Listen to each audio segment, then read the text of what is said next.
نو ربیع الاول کا دن ایک ایسا دن ہے کہ جس دن اللہ کے محبوب پیغمبر صلی اللہ علیہ وسلم نے حضرت ابو بکر صدیق رضی اللہ عنہ کو مصلی نبوت سپرد کیا اور حکم دیا، فرمایا مروا ابا بکر فلیصلی بالناس، لوگوں کو حکم دیا کہ ابو بکر صدیق سے کہو کہ میرے مصلی پر کھڑے ہو کر نماز پڑھائیں۔ تو اللہ کے محبوب پیغمبر صلی اللہ علیہ وسلم نے بہت بڑا ایک فیصلہ سنا دیا کہ حضرت علی المرتضیٰ رضی اللہ عنہ کے ہوتے ہوئے، جو آج دنیا میں لوگ یہ کہتے ہیں کہ حضرت علی کا حق تھا، فلاں کا حق تھا، تو اللہ کے نبی علیہ الصلوۃ والسلام نے ان کے ہوتے ہوئے بتا دیا، فرمایا ابو بکر جہاں موجود ہوں تو ابو بکر سے بڑھ کر کسی کا حق نہیں ہے، فرمایا ابو بکر ہی وہاں مصلی پر کھڑے ہوں گے، مروا ابا بکر فلیصلی بالناس۔ اور اللہ کے محبوب پیغمبر نے خلافت کا مسئلہ ہی حل کر دیا۔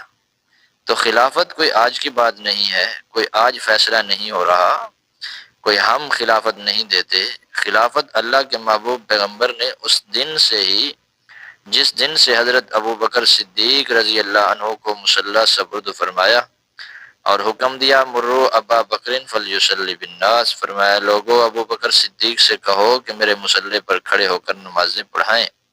اور حضرت ابو بکر صدیق رضی اللہ عنہ نے اللہ کے محبوب پیغمبر کے مصلی پر کھڑے ہو کر نمازیں پڑھائیں اللہ کے محبوب پیغمبر کی زندگی میں اور اللہ کے نبی علیہ الصلوۃ والسلام کے حکم سے۔ تو نو ربیع الاول کا دن ایک بہت ایسا دن ہے کہ جس میں حضرت ابو بکر صدیق رضی اللہ عنہ کو خلافت سپرد کی گئی اور مصلی نبوت کی ذمہ داری اللہ کے محبوب پیغمبر نے خود حضرت ابو بکر صدیق کو دے دی۔ اور اس وقت سیدنا علی المرتضیٰ شیر خدا رضی اللہ عنہ نے بھی کوئی جھگڑا نہیں کیا اور نہیں کہا، بعد میں بھی نہیں کیا، انہوں نے کوئی اعتراض نہیں کیا، بلکہ حضرت ابو بکر صدیق رضی اللہ عنہ کے ہاتھ پر بیعت کر کے اسی طرح ان کے پیچھے کھڑے ہو کر نمازیں پڑھتے رہے۔ اور یہ کرائے کے وہ لوگ ہیں کہ جو اگر ان کو کسی نے وکیل بنایا ہی نہیں اور خواہ مخواہ حضرت ابو بکر صدیق پر اعتراض کرتے ہیں۔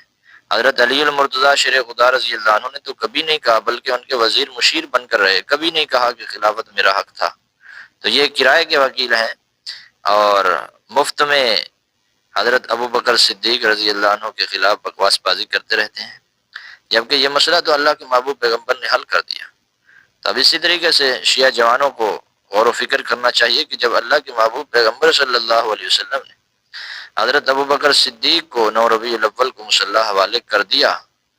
مسند خلافت حوالے کر دی، فرمایا کہ یہ آپ جانیں، آپ کا کام جانیں، صحابہ سب موجود ہیں، حضرت علی المرتضیٰ موجود ہیں، تو اب کسی کو حق ہی نہیں ہے کہ کوئی آگے آئے۔ اور اسی طریقے سے اللہ کے محبوب پیغمبر صلی اللہ علیہ وسلم کے چلے جانے کے بعد سیدنا علی المرتضیٰ شیر خدا رضی اللہ عنہ نے بھی یہی فتویٰ سنایا، فرمایا کہ اللہ کے نبی علیہ الصلوۃ والسلام نے جس شخص کو دین کے معاملے میں ہمارا امام بنا دیا، تو ہم دنیا کے معاملے میں بھی اس شخص کو اپنا امام سمجھتے ہیں کہ حکومت بھی ہم اسی کے سپرد کرتے ہیں۔ اور اسی طریقے سے یعنی اللہ کے نبی علیہ الصلوۃ والسلام نے جس کو امام منتخب کیا اور حضرت علی کا بھی امام بنا دیا، تو شیعہ اس کو تو امام نہیں مانتے اور اس امام کے مقتدی کو امام مانتے ہیں۔ یعنی جس کو اللہ کے محبوب پیغمبر نے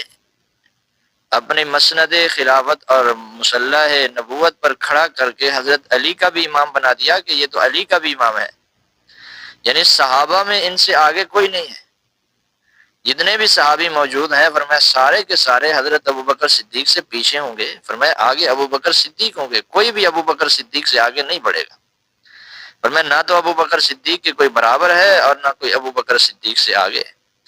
تو اللہ کے محبوب پیغمبر صلی اللہ علیہ وسلم نے فیصلہ سنا دیا۔ اور امام بخاری رحمۃ اللہ علیہ نے مختلف اسناد کے ساتھ اس روایت کو نقل کیا ہے، مروا ابا بکر فلیصلی بالناس، کہ حضرت ابو بکر صدیق سے کہو میرے مصلی پر کھڑے ہو کر نماز پڑھائیں۔ تو اللہ کے محبوب پیغمبر نے اس دن سے فیصلہ کر دیا۔ ابھی کالا الٹا لٹک جائے یا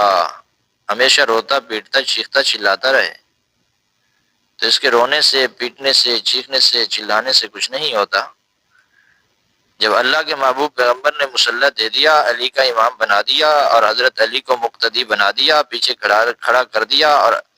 دیکھا کہ سب اس پر راضی ہیں، سب اس پر خوش ہیں، اور فرمایا کہ